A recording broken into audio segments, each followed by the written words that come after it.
The sun beat down relentlessly on Monterey, painting the mountains a brilliant orange as the city woke with its usual bustle. In the exclusive neighborhood of San Pedro Garza Garcia, the air seemed lighter, as if wealth filtered even into the breeze. Alma Serrano's mansion stood out among the others, with tall white walls, glass windows, and a black gate that opened only with the touch of a remote control. Inside, every surface gleamed, every object perfectly placed, as if time stood still within. That morning, Alma descended the stairs with a firm step, enveloped in an emerald green silk ensemble that reflected the sunlight streaming through the windows. Her perfectly straightened hair fell over her shoulders as she held her cell phone in her hand. Her long, dark red painted nails tapped the screen as she typed frantic messages. Lucia, in contrast, moved almost glued to the walls, wearing her blue uniform. Her face was marked by dark circles under her eyes, and her hands, rough and reddened, clutched a damp cloth tightly. From the early hours of the day, she cleaned furniture, vacuumed carpets, and discreetly removed withered flowers. Every step she took, she did so holding her breath, afraid of attracting attention. In the dining room, Alma stopped abruptly, fixing her gaze on a glass table with a tiny, barely visible stain under the light. Her lips puckered with displeasure. "Lucia!" she called, raising her voice in a sharp tone. Lucia hurried over immediately, wiping her hands on her apron. "Yes, Mrs. Alma." Alma pointed to the stain, as if it were an unforgivable crime. "What is this? Do I work to support useless people who don't even know how to clean?" Lucia lowered her gaze, her voice barely a whisper. "Sorry, madam. I'll clean it right away." But Alma didn't seem to hear her. She turned to another employee, Marina, who was watching the scene with wide eyes, and murmured with disdain. "That's why you can never trust people. Their poverty shows even in how badly they do things." Lucia felt a burning in her eyes, as if a fire ignited within her, but she forced herself to breathe deeply. She knew that answering would only make things worse. Meanwhile, beyond the windows, the sound of horns, street vendors, and trucks filled the streets of Monterey, a constant reminder that the world kept turning. But inside that house, Alma was the only law. Lucia returned to work, suppressing the trembling in her hands. She had no idea that this day, seemingly like any other, would be the beginning of a turning point that would change her life forever. The morning continued in the Serrano mansion with its usual frantic pace. Alma's phone did not stop ringing. Between messages, calls, and fake laughs, her voice resonated through the hallways like metallic bells. Lucia was cleaning the stair railing when she heard Alma speaking loudly from the living room. "Yes, of course. We'll organize the dinner today. I want everyone to see how well I'm doing," Alma said, in a triumphant tone. Lucia swallowed hard. She knew these events were days of tension.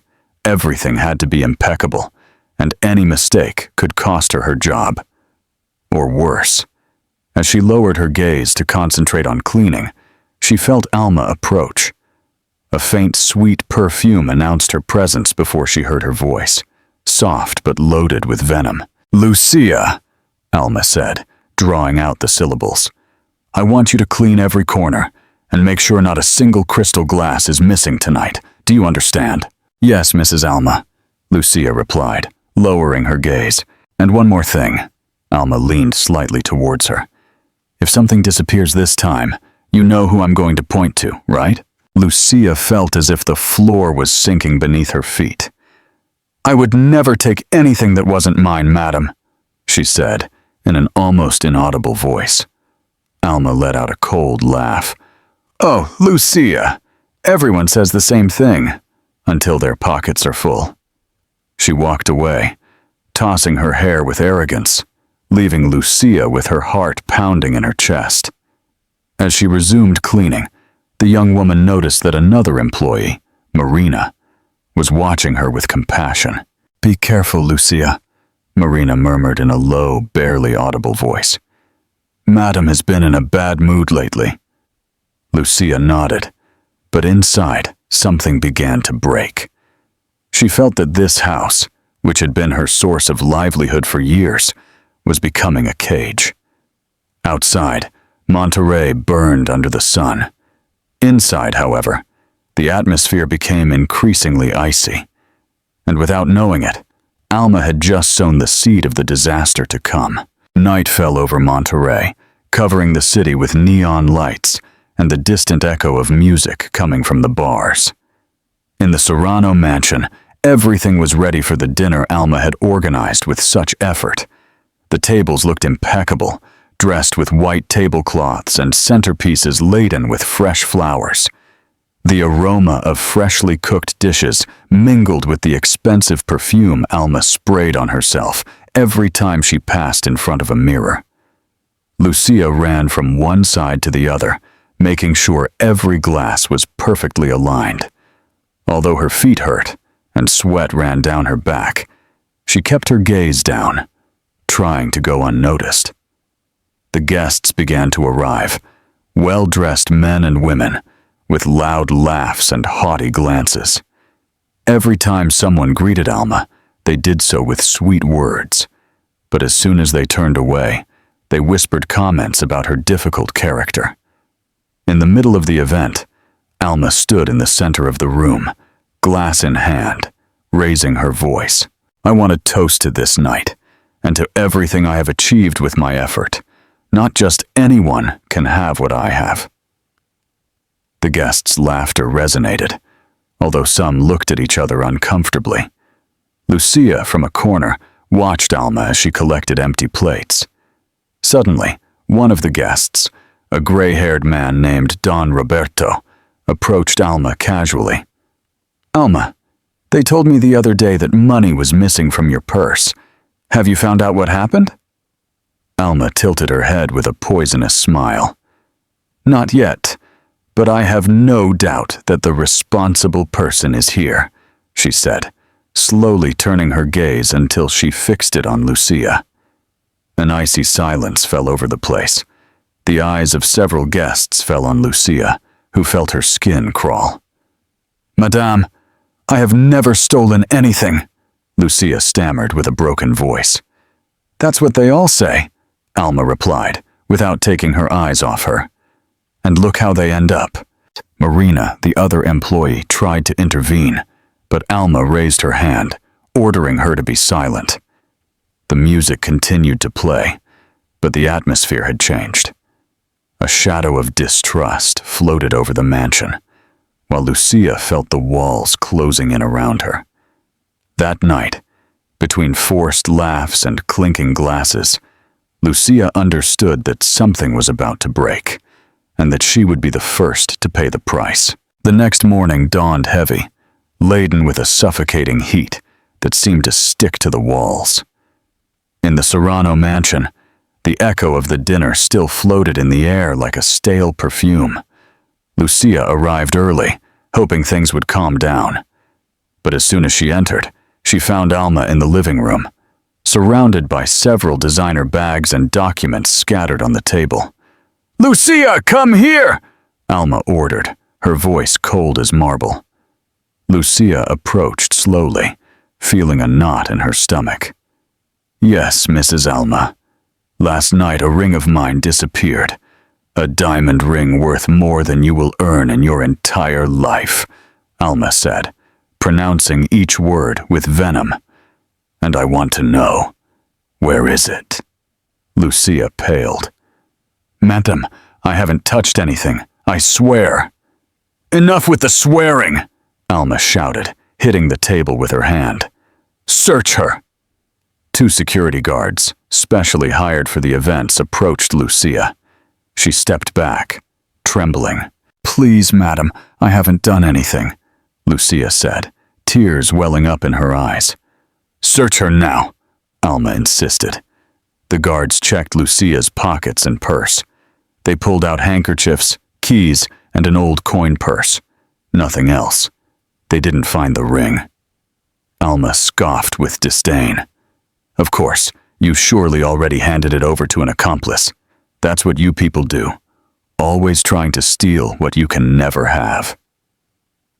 Lucia stood motionless, her face bathed in tears while all the employees watched her.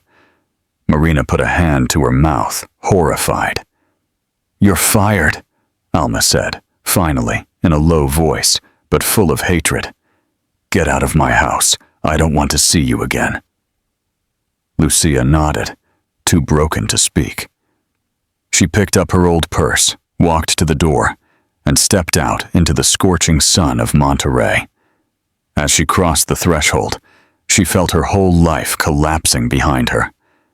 The only thing she knew for sure was that she had no idea where to go, or what would become of her. And inside the mansion, Alma remained staring at the empty space where Lucia had been, unaware that she had just signed the beginning of her own downfall. Almost 3 months had passed since that morning, when Lucia was humiliated out of the Serrano mansion. The summer heat was beginning to subside in Monterey, and in the exclusive neighborhood where Alma lived, days seemed to flow between appearances and gossip. In her house, Alma was reviewing documents sitting in her large office. Although she tried to concentrate on her business, something unsettled her. Lately, she had heard rumors among the neighbors, loose comments that made her frown. They say someone new bought the house next door. Marina, the employee who had remained after Lucia's dismissal, had told her, and that she paid for everything in cash. "And what do I care who moves in?" Alma replied with disdain, although her eyes reflected a spark of curiosity. "Well, they say she's a single woman, and that she looks familiar." Alma froze. Her pen stopped over the paper. "Familiar how?" Marina lowered her voice. "Well, she looks like Lucia." Alma burst out laughing, a loud and sarcastic laugh that echoed in the office. "Please, Lucia, my old servant living here. Don't say stupid things, Marina. That woman can't even afford a taxi, much less a luxury house." Marina shrugged and walked away, but her eyes showed more than doubt. That afternoon, Alma looked out the main window, pretending to adjust the curtains. She watched as several moving trucks stopped in front of the neighboring mansion. Men unloaded elegant boxes, expensive furniture, and huge floral arrangements. Her heart began to beat faster, although she forced herself to keep a serene face. "It can't be her," Alma murmured to herself, but a deep uneasiness began to grow in her chest. Meanwhile, among the neighbors, speculation spread like wildfire. In the neighborhood, no one talked about anything but the mysterious new owner of the house next door. Alma didn't know it, but she was about to face a truth that would turn her world upside down. The next morning, Monterey dawned fresh, with a clear sky and the sun reflecting on the windows of the most luxurious houses in the neighborhood. Neighbors gathered in small groups, whispering about the mysterious woman who had moved into the house next door to Alma. Alma, unable to bear the uncertainty, went out into the street, pretending to check her cell phone. But with her gaze fixed on the black door that now belonged to her neighbor. At that moment, the gate opened and Lucia appeared. She wore light linen pants and a simple white blouse, but her posture conveyed a new, almost defiant confidence. Her face no longer showed any trace of the fearful humility Alma remembered. Both stared at each other for a few seconds. The silence was charged with electricity until Alma, unable to contain herself, took a step towards her. "What are you doing here?" Alma asked, her voice barely contained as if she feared the answer. Lucia raised her chin, not lowering her gaze. "Living in my house?" she replied calmly. "Don't lie," Alma exploded, her face flushed. "You can't afford this.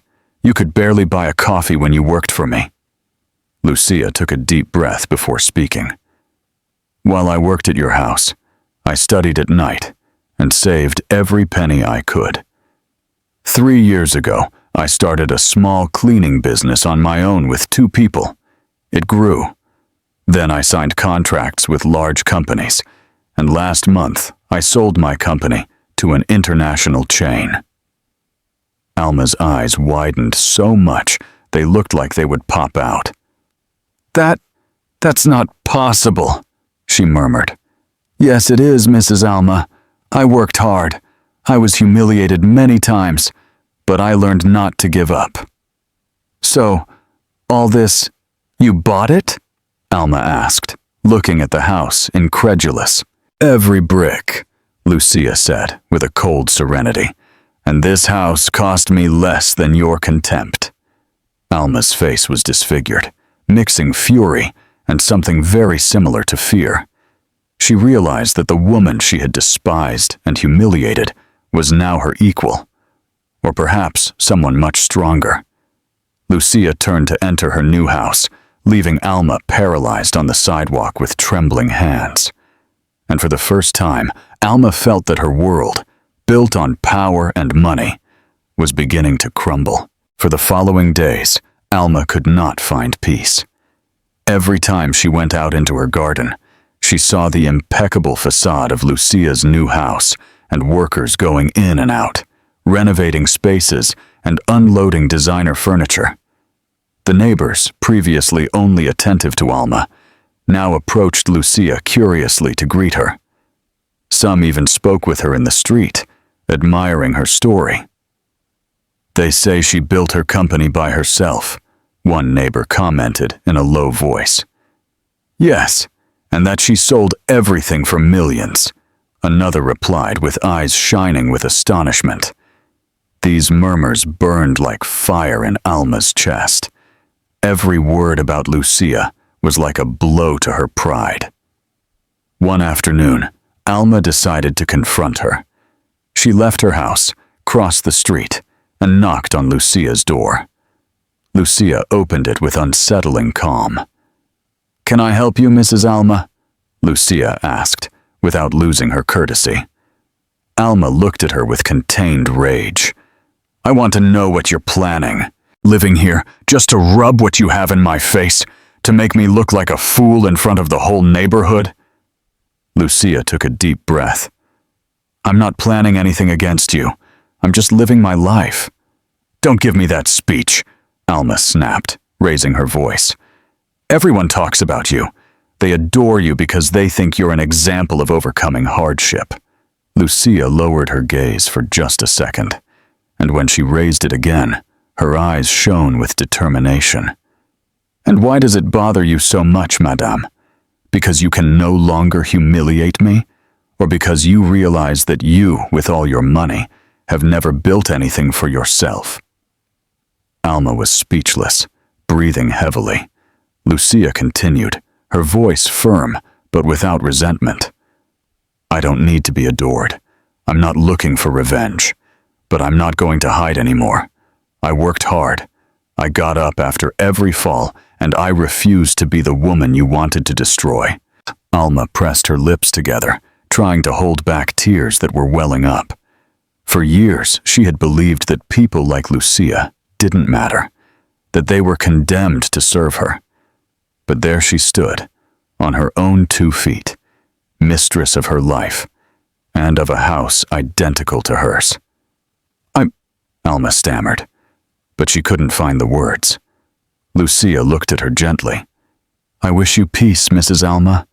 I hope you find it someday." And without another word, she softly closed the door. Alma was left alone on the threshold, with the echo of Lucia's words resounding within her. For the first time in a long time, she didn't know who she was, or what she would do now. A few weeks passed. Monterey entered autumn, and the scorching heat gave way to gentle breezes that swept dry leaves through the streets. Lucia's house was transformed into a bright and lively place. She received visits from entrepreneurs, neighbors, and former colleagues who came to congratulate her or ask for advice. Her story had become an inspiration for many, although Lucia insisted on maintaining a low profile. One Saturday morning, Lucia went out to water the plants in the garden. She wore simple clothes and a calm smile. Suddenly, she saw Alma standing on the sidewalk, watching her in silence. For a moment, neither spoke. The wind ruffled both their hair, filling the air with a silence charged with unspoken things. Finally, Alma approached, with slower steps than usual. Alma began, in a soft voice, I want to apologize to you." Lucia blinked, surprised. "I didn't realize what I was doing. I thought humiliating others made me stronger. But seeing you achieve what you achieved made me realize how empty my life was." Lucia put down the hose and took a deep breath. "It wasn't easy for me, Mrs. Alma. You destroyed me, but you also made me stronger, because I understood that no one has the right to take another person's dignity."